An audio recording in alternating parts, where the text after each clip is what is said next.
Hoje é dia 1º de março de 2022, 13 horas e 10 minutos, numa terça-feira, após o carnaval,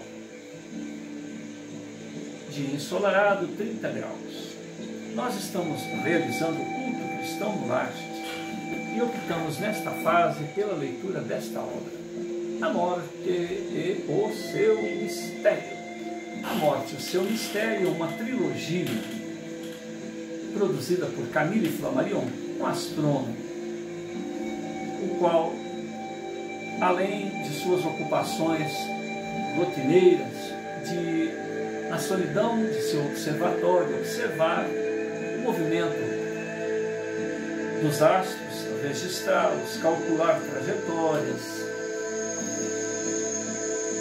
eventualmente colher alguma anomalia cósmica, enfim, deixar para os pósteros apontamentos que possam subsidiar eventuais compreensões do porquê o status quo na bólide celeste está como está. E aproveitando esta metodologia de elencar fatos, elencar observações e graduar a honorabilidade de seus apontamentos, assim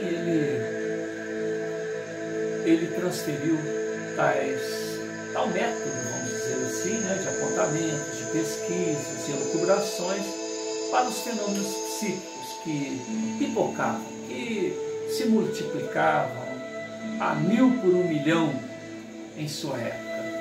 É a época de Camille Flammarion, é a época de Ernesto Bozano, é a época de Hippolyte Léon Delisle de Rivail, é a época de fisiologistas famosos, é a época de grandes pensadores. E o curioso é que nesta época havia-se um culto muito grande, muito saudoso à honra, aonde negociações eram feitas, muitas das vezes, no fio do bigode, a palavra empenhada, e era de tão grande importância a palavra empenhada que havia os chamados campos santos, que seriam locais destinados a duelos, aonde alguém que falasse qualquer coisa contra a palavra empenhada do outro, chamasse de mentiroso, pronto, terminava em desgraça. Ali já eram escolhidos os padrinhos, o local da luta, o dia, a hora, a forma com que se enfrentariam, e a palavra daquele que disse que não poderia mais desdizer, se o outro era um duelista emérito, um duelista reconhecido, ele preferia morrer do que deixar de afirmar o que ele havia afirmado. Porque mesmo que o que ele disse for, enfim, ele estava dizendo uma verdade, mas ele perderia a vida por isso. Então ele continuaria, ele iria morrer por ter empenhado. Então, quem ofendesse o outro estava praticamente condenando a si próprio ou ao outro ao óbito, Então a gente está dizendo isso para que se tenha uma ideia da importância da época, da palavra empenhada, e isso em todos os níveis sociais. Essa época, conforme a gente disse, é a época de Hippolyte Léon Delisle de Rivail, que em uma de suas obras, O Evangelho segundo o Espiritismo, as palavras do Cristo segundo a óptica espírita, tem lá um capítulo, uma mensagem destinada ao duelo, porque nesta época ainda as pessoas se enfrentavam a partir do momento em que se duvidasse da palavra empenhada. Então tal era o valor do que se dizia, um indivíduo que era desmoralizado por ter as suas informações contraditas por fatos, não vamos nem dizer por palavras, mas você simplesmente chegava e apresentava fatos. Não precisava dizer você é um mentiroso, né? Muitas das vezes isso terminava até em suicídio. Então, para a gente ter uma ideia, o quanto era importante a palavra empenhada. E nesta época ocorriam fenômenos de mesas girantes, de raps, barulhos dentro da casa, ocorriam fenômenos de movimento de objetos, a tal ponto que materialistas, dogmáticos ou não, espiritualistas, dogmáticos ou não, se reuniam em sociedades psíquicas. Então era comum uma reunião espírita, que se entendia como uma reunião psíquica, ou numa sociedade psíquica específica, onde o próprio pesquisador desse ou daquele jaez ia lá apresentar o resultado daquilo que colheu junto ao fenômeno, e aquilo tudo era registrado em anais das sociedades psíquicas, assim como existem as sociedades filosóficas, as sociedades médicas deste ou daquele campo, né, de pesquisa.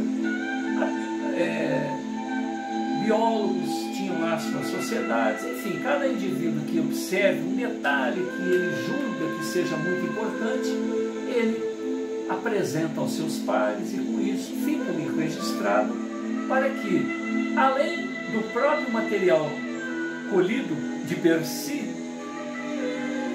material este farto ao seu redor, onde ele próprio poderia perceber, Camille Flammarion teve experiências psíquicas junto a seus próprios familiares, a sua mãe, seu genitor, seus antecedentes, né?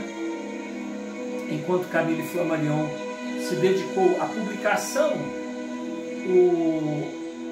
o seu irmão Ernesto Flammarion se dedicou a montar uma editora de livros, né? E com isto ali estava um farto material, tanto por parte dessas pessoas que a gente citou e tantos outros que eles mesmos vão citando uns dos outros, colhendo material dos anais, dos locais onde os pesquisadores registravam seus fenômenos, os fenômenos observados por eles. Então, trocavam experiências, trocavam informações, e o que havia de diferente era, no meu entender, isto se deu por, e dava lá uma série de ponderações que justificassem as suas teorias. Porque a ciência tem disso. A ciência apresenta, elenca fenômenos, fatos, ocorrências, mas não tem a obrigação de dar a última palavra, porque a última palavra de hoje é a penúltima e antepenúltima e antepenúltima e antepenúltima daqui a poucos instantes, né? Pobre do pensador que se ufanar por ter cogitado, criado algum tipo de hipótese em relação ao fenômeno e ter a pretensão de que os seus apontamentos sejam palavras finais, né? Durante séculos, a teoria de Newton foi a fruta que enfeitava, né, a cereja que enfeitava o bolo, o sorvete de alguém. E, no entanto, daí a pouco surge um outro pensador, Albert Einstein, que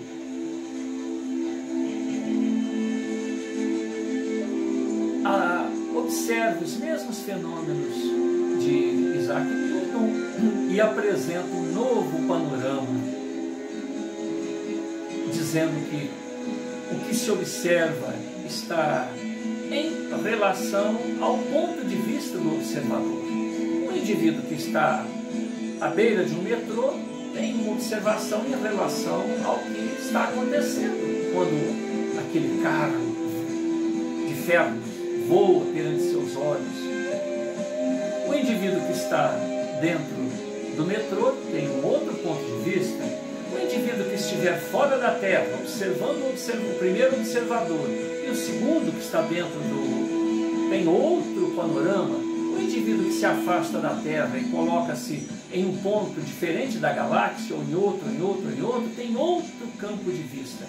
As nossas referências astronômicas, aqui está a constelação do Colcheiro, ali está a constelação de Alfa Centauro, ali está a constelação e vai criando nomes e mais nomes, de acordo com a mitologia, de acordo com as convenções, com as compreensões de cada época. Se nós sairmos do campo de referência, que é a Terra, e nos colocarmos em Capela, na constelação da Ursa, na constelação lá de qualquer nome que se tenha criado, muda-se todo o panorama, desaparece-se todo aquele conjunto de observação. Né? Então olha como que as coisas vão. Então nós estamos tratando aqui do quê? Da aparição de fantasmas. Por que é que se chama fantasmas? Porque é o nome que se deu a uma emanação, a alguma coisa que surgiu dizendo ser ou parecendo ser aquele indivíduo que nós conhecemos como fulano, ciclano, beltrano, com RG, CPF, CNH, título de eleitor. Né? Então, é uma palavra tão suspeita, tão imprópria para os dias de hoje, que é comum, ao invés de você observar a grandeza que representa este fenômeno, que é a manifestação do vivo, do indivíduo que está com o corpo físico, e ele se manifesta em duplo, junto aos seus, como é o caso de uma senhora, uma professora, que estava escrevendo em um quadro negro, e em um determinado momento o seu duplo aparece, repetindo os mesmos movimentos que ela tinha, junto ao quadro negro, porém sem o giz. Essa senhora, em outro momento, está lá colhendo flores, de repente ela está sentada ao lado de suas alunas, pensativa. As alunas vêm, chegam perto dela, passa a mão, e a mão passa através daquele corpo semi-materializado. E de tal forma a coisa tomou um volume, um escândalo, vamos dizer assim, que ela teve que ser dispensada. E ela dizia: ai de mim, este já é o 11º emprego que eu perco, porque essas coisas se acontecem comigo. Olha só, o 11º emprego que ela perde, porque ela está lá dando aula, colhendo flores, costurando, fazendo algum trabalho reflexivo ou mecânico, e o seu duplo se manifesta. Né? Olha que coisa interessante. Né? A gente acabou de ler nas páginas anteriores, um capitão de fragata que está lá dormindo em seu camarote, quando de repente o seu bebezinho, o seu nenenzinho de 2 anos vem e deita sobre seu peito, abraça, beija-lhe o lábio, e depois ele vai saber que seu filho há 2 dias, né? Ele vai saber 2 dias depois, que exatamente naquele momento em que o filho beijava nos seus lábios, o abraçava, estava lá morrendo de tifo, morrera de tifo, né? 2 dias depois ele foi saber disso, abraçado ao quadro e falando: papá, navio, papá, no mar, papá, navio. Então, a criança abraçando o quadro e o papai sentindo ele junto ao seu próprio peito. Olha cada coisa interessante. A gente já citou aqui também o yogi. Ele pega algumas sementes, de qualquer fruta que seja, magnetiza-as, e uma semente que demora 2, 3 meses para germinar, produzir em terra fértil, de repente, diante do yogi, ela se desdobra, floresce e produz em 20 minutos.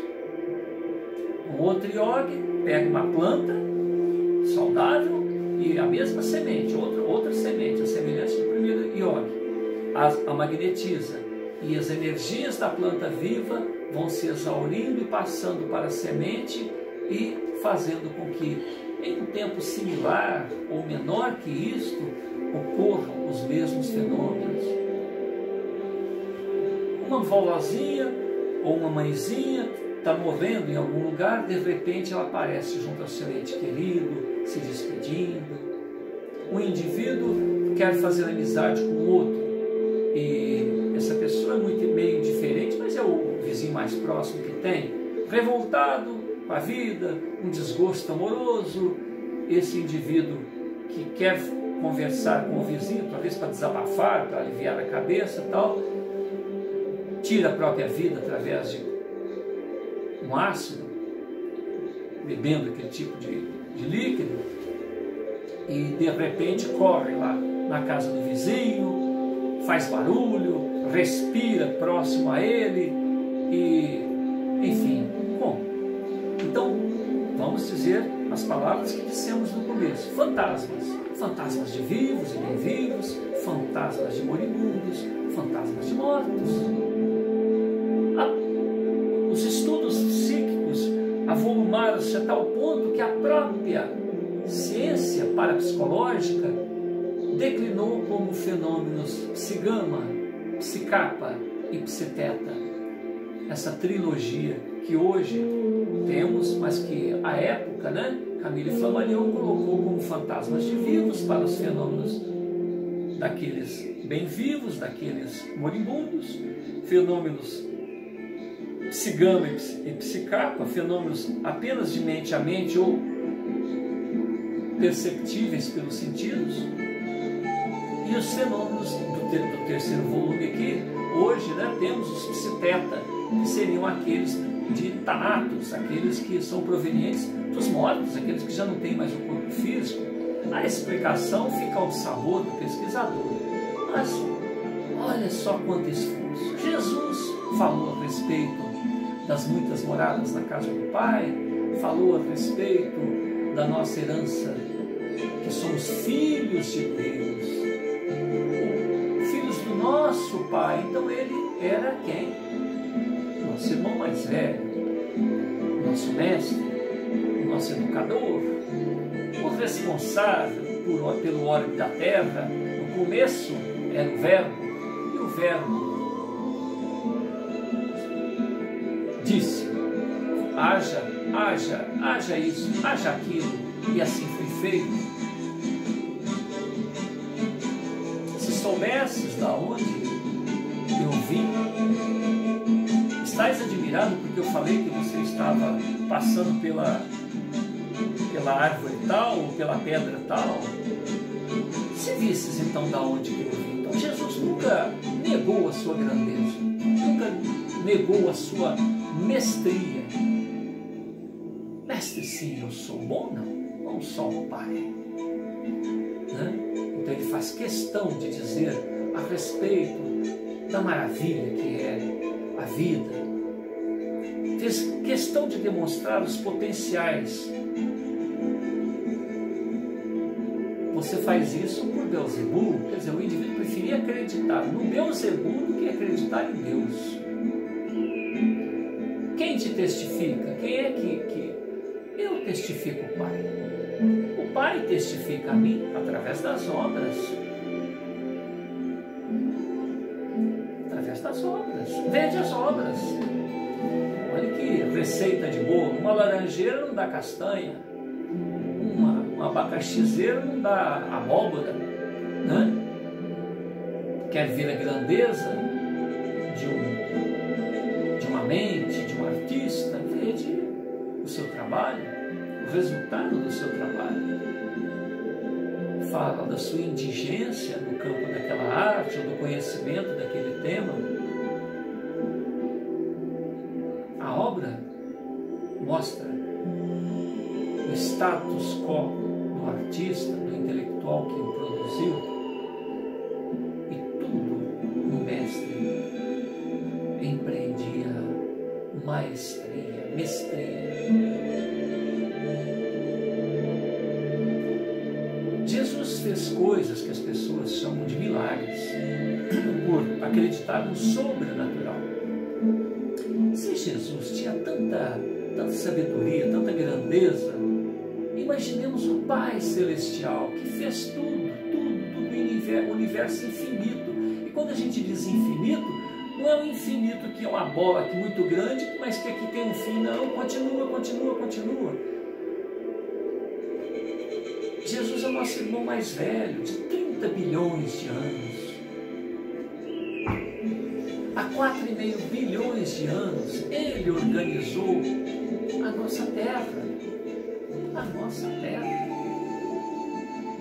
Cuida de nós, cuida dessa escola há 4,5 bilhões de anos. A gente não tem ideia o que é 4,5 bilhões de anos.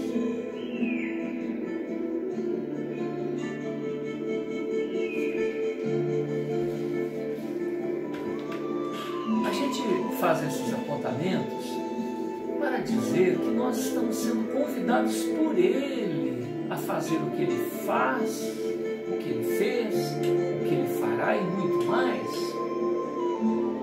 Se Jesus já era mestre quando fez a terra, imaginemos a distância que Ele vai estar a cada instante em que nós evoluímos. Mas vamos elucubrar um pouco mais. Se Jesus tem 13 bilhões de anos, e aquele irmãozinho mais velho de Jesus que tem 130 bilhões de anos? 130 trilhões de anos. 130 quintilhões de anos. 130 decalhões de anos. Porque se o Criador é eterno, sempre existiu, não sempre irmão mais velhos dos nossos irmãos mais velhos. Olha a grandeza que nós estamos destinados.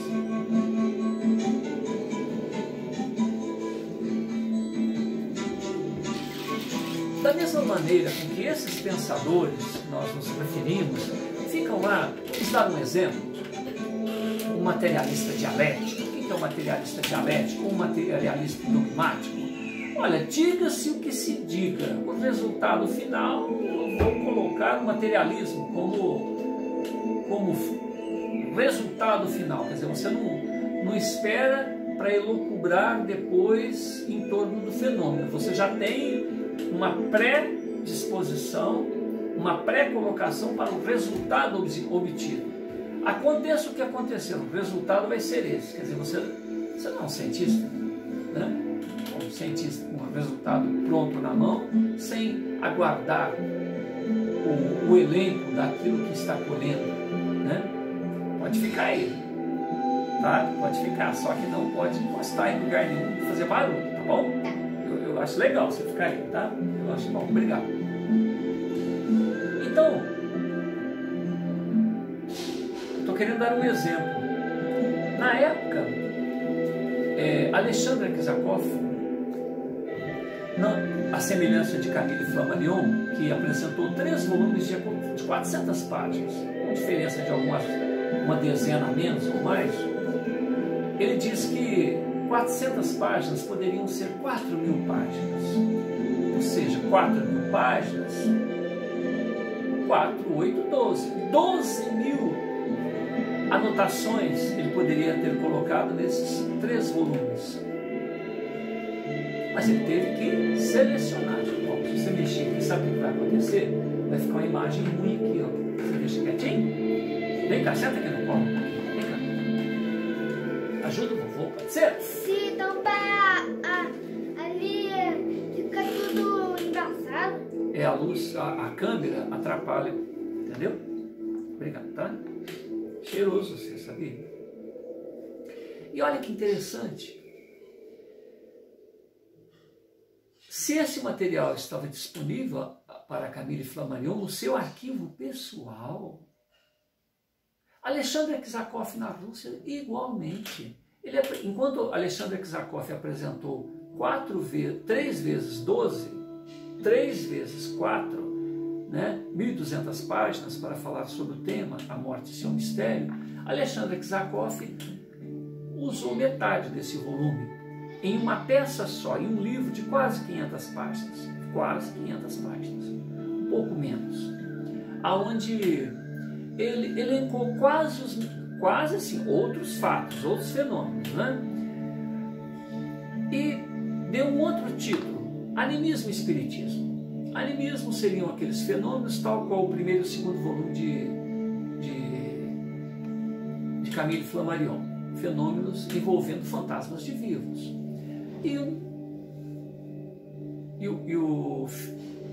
E também os apontamentos referentes aos fantasmas dos mortos, que seriam o alvo de estudo do terceiro volume do Flammarion. Mas ele não sabia qual o destino que ele daria. E aí, um materialista dogmático, né? A mente dele estava nesse sentido. Zombando do trabalho, dos apontamentos de Alexandre Kzakov, ele sugeriu uma metodologia, sequer imaginando que o nobre pensador, o suado trabalhador da ciência, iria levar a sério e, no entanto, ele disse, bom, se você... Porque, veja bem, como é que a público chegava essas pesquisas? Eles utilizavam-se de magazines, né? Na época, acho que chamavam magazines, revistas, jornais, algum campo que se abria de acesso ao público, né? Leigo, e as pessoas ficavam vendo aquela briga ideológica, né? Entre um lado, outro lado, e então Alexandre Kzakov aceitou a sugestão. Basta pegar lá animismo, espiritismo, animismo e o espiritismo, Alexandre Kzakov. As primeiras letras são dedicadas em agradecimento ao ateu, ao pesquisador dogmático, ao pesquisador que mais com a intenção de fazer, sabe aquela pessoa que quer fazer sucesso no trabalho do outro, o esforço, o trabalho é todo do outro, ele só é o palpiteiro, mas como era um homem de ciência, um homem honrado, um homem respeitado, um indivíduo que tinha muito a oferecer realmente, se empenhasse em uma coisa produtiva, e sem perceber ele foi, né? Ele foi porque ele colocou um desafio nas mãos de Alexandre Kzakov e ele o aceitou. Então ele falou, eu tinha todo esse material e não sabia qual a direção a dar, e o senhor me apresentou. Então vamos trabalhar. E aí ele dizia, olha, eu acredito se você seguir assim, assim, assim, assim. Quem pegar essa obra Animismo e Espiritismo, de Alexandre Kzakov, vai ver esse agradecimento e a apresentação da metodologia que ele utilizou. À medida que Alexandre Kzakov ia apresentando os fatos, a começar do que Camille Flammarion fez, fantasmas dos vivos, dentro da metodologia daquele pensador materialista, ateu, né? Ele foi apertando,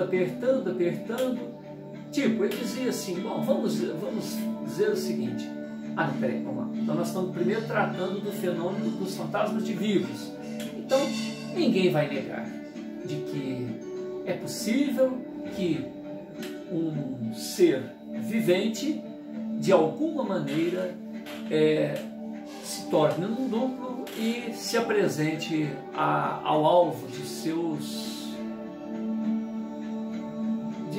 pensamentos, de suas preocupações, né? de seu interesse. E então ele vai elencando fatos, até que há um certo interesse do Alexandre Kzakov em juntar os fenômenos relacionados aos thanatos, aqueles que estão fora do corpo, aqueles que já morreram, para que fizesse um contrapeso, para que se pensasse se é possível um indivíduo com corpo físico produzir esses fenômenos. Então, um indivíduo que está sem o corpo físico, um indivíduo que já se foi, né? E aí ele começa a apresentar esses fatos. Aí o pensador ateu diz o seguinte: olha, a explicação disso é o seguinte, é que a energia do organismo do vivente fica presa em uma bolha psíquica, a semelhança de um balão contendo aquele conteúdo. E esse balão fica flutuando por uns tempos, então ele dá até um prazo, 3 meses, não, talvez 6 meses, não, talvez 1 ano, quer dizer, vai esticando. Por que essas mudanças? Porque o pensador diz o seguinte, o pesquisador desafiado diz o seguinte: olha, eu tenho aqui uns casos de 6 meses, ele disse que era até 3, não, mas é que pode durar um pouquinho mais, até 1 ano, tá? 1 ano. Então, ele apresenta casos de 1 ano, e aí ele apresenta casos de 2 anos, e aí ele apresenta casos de 1 década. E depois o pensador, o desafiante, né, o ateu lá, diz o seguinte: não, e pode ser que em casos excepcionais, porque ele imagina que o desafiado não teria lá no seu arquivo, né? Um bom advogado nem sempre apresenta todas as cartas, ele vai segurando, né?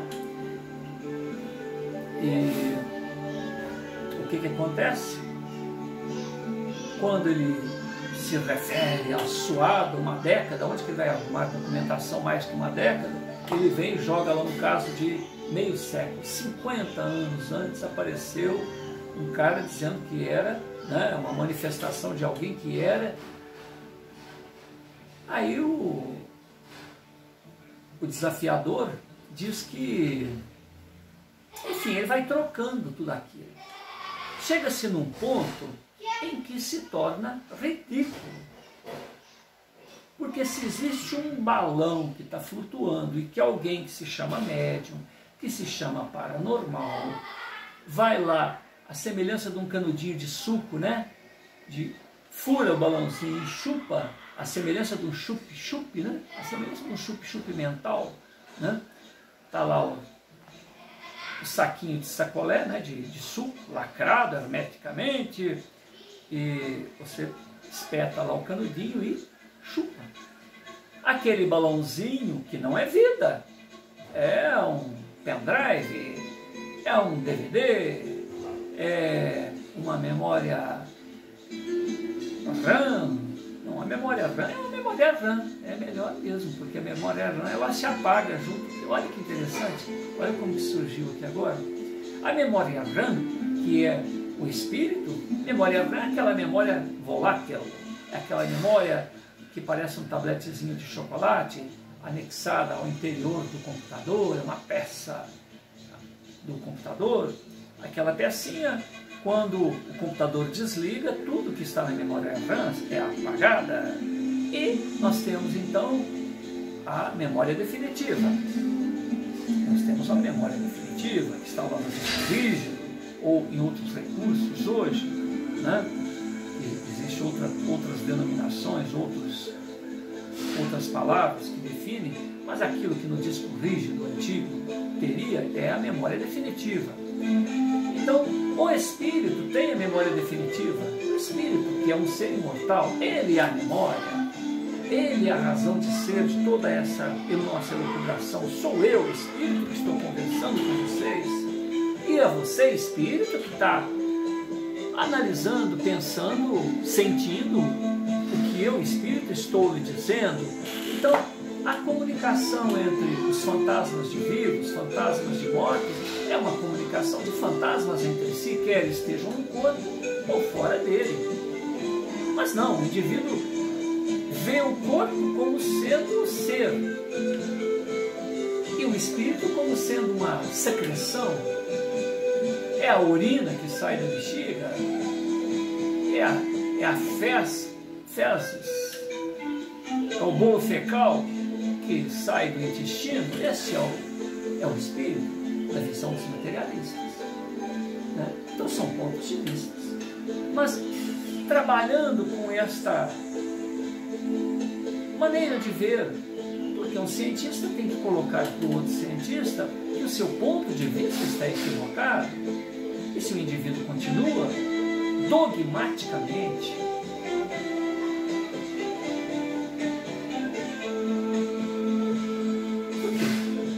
não há ciência nisso. Eu acredito que caminhamos o planeta sob os cascos de uma tartaruga. O outro diz, não, nós caminhamos às costas de um tamanduá-bandeira. E a turma do tamanduá-bandeira fica brigando com quem carrega o tamanduá-bandeira. Quem carrega a terra é a tartaruga. Como vai sair desta pendenga quem carrega a terra? Apresenta um outro indivíduo, uma visão totalmente diferente, através de cálculos matemáticos, de observações astronômicas. Como que foi que se saiu da teoria geocêntrica para a teoria heliocêntrica? Através da observação de um satélite de um dos planetas que circunda. O satélite estava assim, de repente estava assim. A Lua, a semelhança da nossa Lua. Alguém observou uma das 4 luas de um dos planetas que estão... Eu não quero falar o nome, porque eu posso errar o nome. Quem entende, né, quem tem a informação exata vai falar bobão, né? Só bobão mesmo, mas é só para que você tenha uma ideia da origem da coisa. Então, observando uma das 4 luas que circunda um desses planetas do nosso sistema solar, ela estava aqui, ela desaparecia, estava aqui. Então, isso só era possível porque não era a Terra que estava parada observando, mas a Terra também movimentava junto com todo o conjunto ao redor do astro-rei, que por sua vez movimenta ao torno de um astro de maior grandeza. Então não é só a Terra que gira em torno do nosso Sol. O nosso Sol faz parte de um redemoinho cósmico. Olha como que a coisa vai longe. Mas para você que não tem, hoje, por exemplo, com os satélites, com os recursos de se olhar para o espaço, como o telescópio Hubble, né? Isso é mais fácil. Lá do telescópio Hubble você mostra a Terra, e mostra a Lua, e mostra o espaço, com lentes que os nossos olhos não têm condição de visualizar, com recursos tecnológicos que o nosso corpo físico não tem, que um telescópio comum não tinha e não tem. Então fica mais fácil a gente ver, tirar essas dúvidas e não ver lá a tartaruga nem o tamanduá-bandeira carregando a terra. Mas há outras descobertas que não chegam a público. Não chegam. Estão aí para gritarem os ufólogos. Quantas e quantas naves. Se não fosse a internet, se não fosse o YouTube, o Instagram, o Facebook, mesmo assim filtrando, porque basta falar da doencinha que está aí rodando nos dias de hoje. Basta você falar a palavra X ou Y, você é bloqueado. Quantos, então, se existe esse bloqueio especificamente para o que está acontecendo hoje, em 2020, será que já não estão ocorrendo esses mesmos bloqueios? E por que esse bloqueio mundial em relação ao que está ocorrendo hoje? Por que esse bloqueio total? Será que é em relação só ao que hoje está se colocando como bloqueio mundial? Ou será que já é um treinamento para uma coisa maior? Né? Então existem esses bloqueios. Mas vamos imaginar naquela época, 200 anos atrás, o indivíduo fazendo esse apontamento, teoria heliocêntrica, teoria geocêntrica, vamos caminhar no mar e vamos cair lá na frente, num abismo cósmico. Ficava difícil realmente. Então, há necessidade de grandes pensadores, grandes cálculos matemáticos. Como que um indivíduo que mal sai da crosta terrestre é capaz de calcular o que está ocorrendo há 40 bilhões de anos-luz? Porque parece que, por mais avançado que seja a nossa tecnologia, a nossa capacidade de perceber a chegada da luz em nosso universo é até 40 bilhões de anos-luz. Além de 40 bilhões de anos-luz, nosso universo não se enxerga. Já não se enxerga muita coisa. Mais de 60% do que existe no universo, mais de 60% do que existe no universo é matéria escura. É o que faz acontecer e não temos equipamentos. Talvez um ou outro, mas matéria luminescente. Matéria escura. Antimatéria.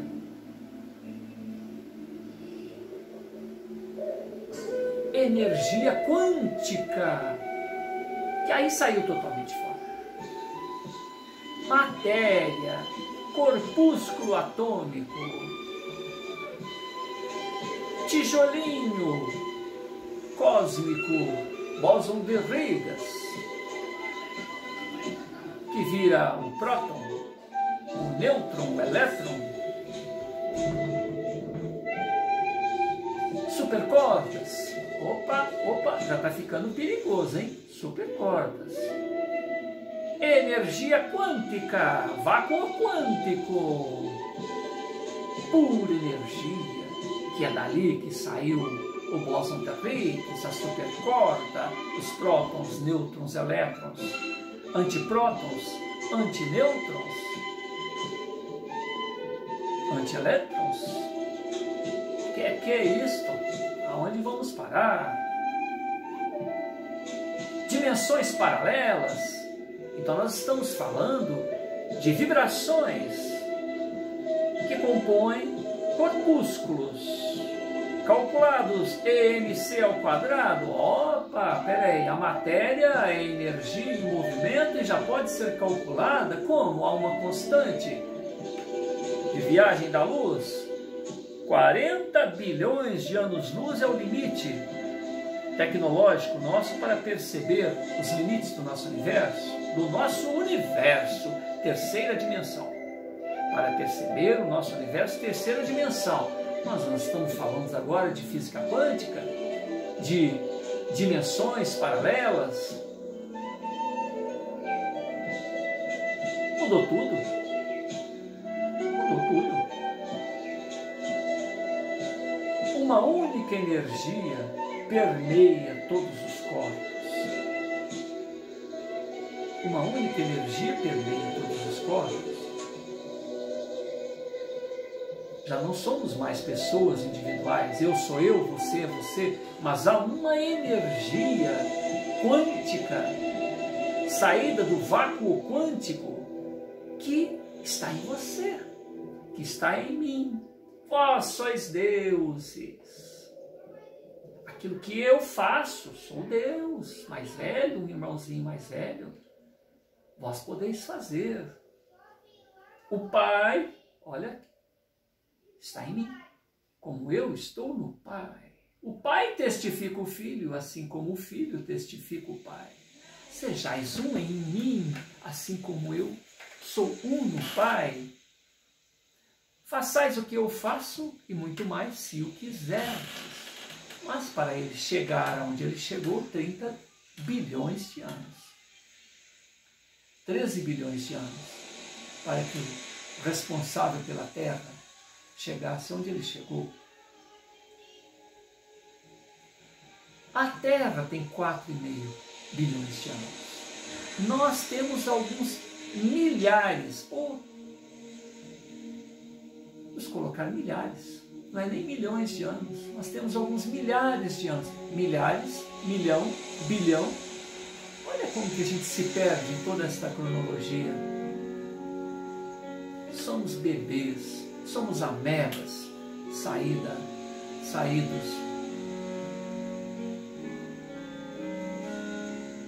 do suco de vida da terra, deixado aqui pelo responsável. Não temos a menor ideia do que é que está acontecendo. Nós elucubramos a semelhança do que aconteceu com Camille Flammarion, com Alexandre Tzakov. Estamos falando da vida, desde esta visão infantil até uma visão cósmica verdadeira.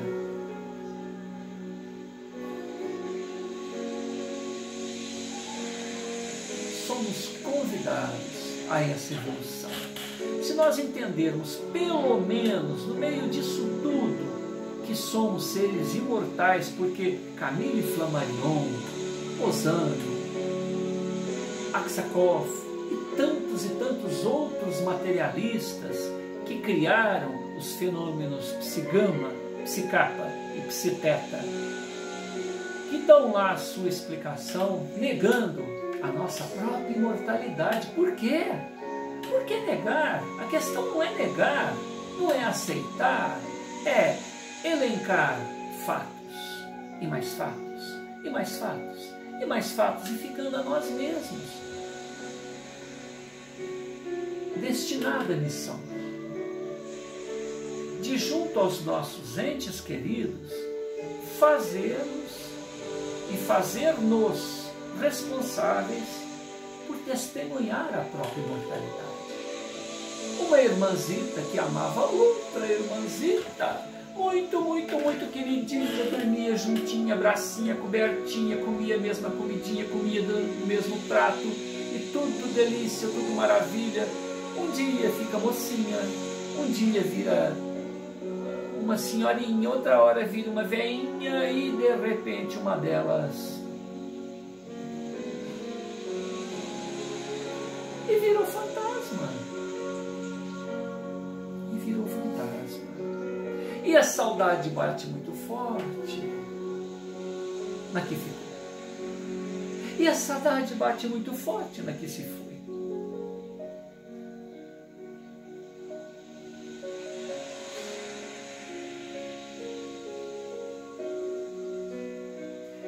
E a que se foi vê a vida de uma maneira mais madura.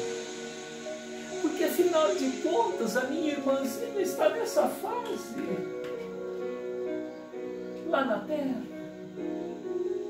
acreditando num monte de bobagens dogmáticas criadas por caprichos, por interesses financeiros, interesses de poder, interesses de domínio. Mas foram educadas, catequizadas.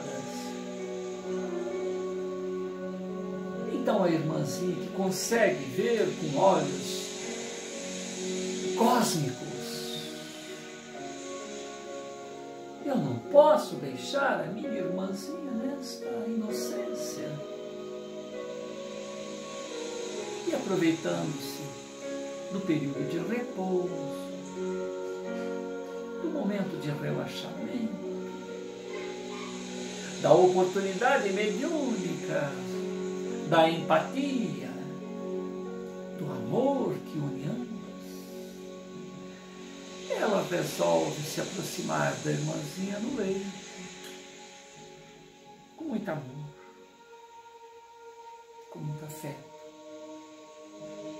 com muito carinho, com muito sentimento nobre.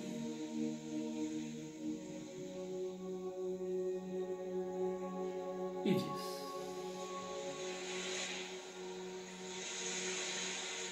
boa noite, querida irmãzinha. Continuo te amando muito. Mais que antes até, porque eu sei que realmente valeu a pena te amar. E eu sei que esse amor valeu. Que ele vai continuar. Poderemos continuar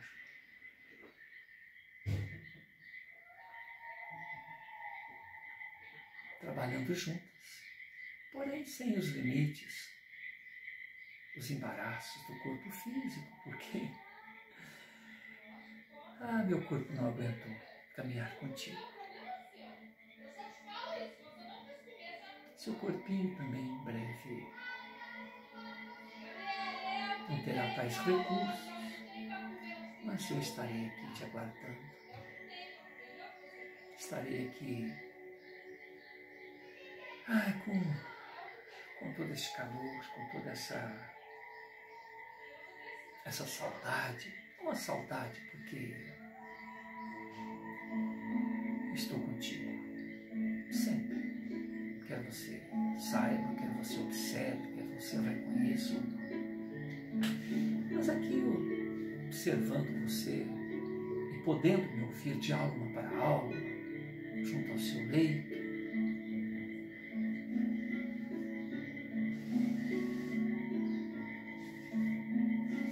calma, continue, persevere, lembra de Jesus, lembra de nossa infância, de nossas fantasias, de nossos projetos, que se antes não podiam ser concluídos, agora certamente, porque afinal de contas temos a eternidade para realizar qualquer projeto que seja.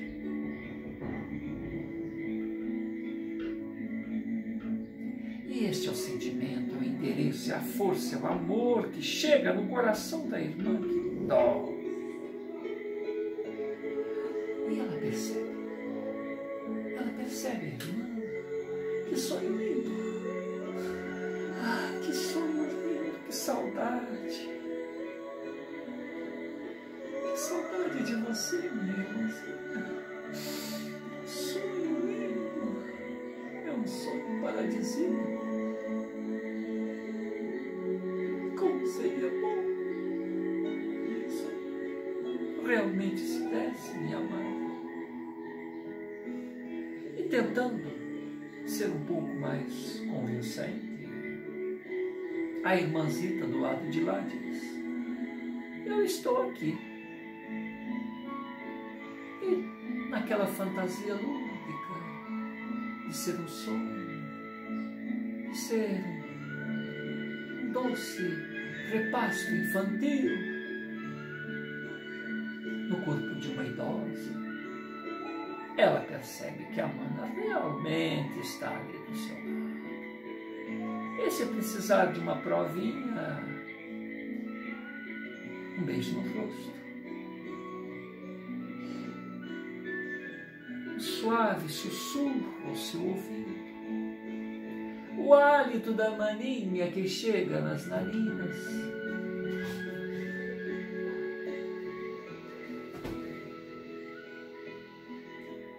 e aí vem os dogmas, os pensamentos arquetípicos, a doutrinação infantil. E ela diz: o fantasma da minha maninha está aqui, ai que medo.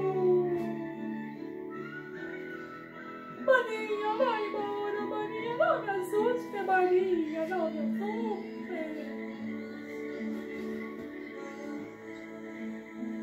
Que hora de amadurecer. Que hora de amadurecer. Que urgência em si amadurecer. Muita paz a todos. Deus abençoe a todos nós. Vem cá, Bernardinho. Você faz a prece com o vovô? Então vamos, faz. Obrigado pro vovô, obrigado pra mamãe, obrigado pra irmã, obrigado pra vovó, obrigado pra todos. Obrigado por vocês ouvirem. Papai do céu protege todo mundo e faça com que a gente amadureça.